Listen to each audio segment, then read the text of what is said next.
வணக்கம். இப்போ நம்ம ரெட் டைமண்ட் மாதிரியான ஒட்டு ரக கொய்யா கன்றுகளை பொறுத்த வரைக்கும் இப்போ நம்ம சொன்ன கவாத்து மற்ற விஷயங்களை தாண்டி இன்னொரு முக்கியமான விஷயம், ஒட்டுக்கன்றுகளில் கீழே இருக்க விதைச்செடியிலேருந்தும் கன்றுகள் வளர ஆரம்பிக்கும். முதல் ஒரு வருடத்துக்கு அது வரதான் செய்யும். அதை நம்ம ரெகுலராக பார்த்து கட் பண்ணி பாருங்கள். இதில் உங்களுக்கு இலையை பார்த்தா தெரியும். இதுதான் ஆக்சுவல் வெரைட்டி ரெட் டைமண்டு. இது வந்து நாட்டு கொய்யா. இதுதான் விதைச்செடி, ரூட் ஸ்டாக்காக யூஸ் பண்ணுவோம்.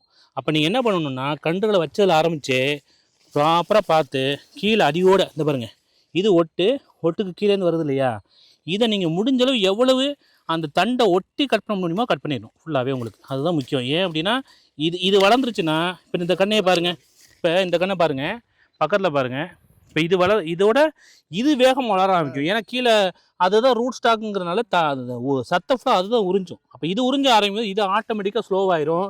இதை ரெகுலராக பார்த்து கட் பண்ணுற மட்டும் கிடையாது, கட் பண்ணிவிட்டு நீங்கள் என்ன பண்ணுங்கன்னா, நம்ம சிஓசி இருக்குல்லங்க சார், அந்த சிஓசி பேஸ்ட் ஆக்கிட்டு, காப்பர் ஆக்சிக்ளோன்னு சொல்லுவோம், அதனால் பேஸ்ட் மாதிரி ஆக்கிட்டு இந்த கட் பண்ண இடத்துல அதை தடவி விட்ருங்க. அப்போ தான் நமக்கு எந்த ஒரு பூஞ்சி நோய் பிரச்சனையும் வராமல் இருக்கும். இது ஒரு 6 மாதம் 1 வருஷம் வரைக்கும் பண்ண வேண்டியது இருக்கும்.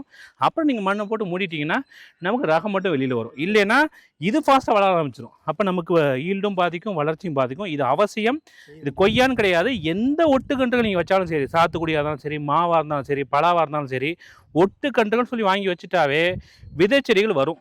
அதை முறையாக 2 மந்த்ஸ் 3 மந்த்ஸுக்கு ஒன்ஸ் நம்ம இந்த மாதிரி கட் பண்ணி சிஓசி அப்ளை பண்ணிட்டீங்கன்னா ஒரு 1 இயர் வரைக்கும் அந்த பிரச்சனை இருக்கும். அப்புறம் ஆட்டோமேட்டிக்காக சால்வ் ஆயிடும். இது அவசியம். பல விவசாயத்தில் நம்ம பண்ண வேண்டிய ஒரு பராமரிப்பு. இதை எல்லா விவசாயிலும் கவனமாக பார்த்துக்குங்க.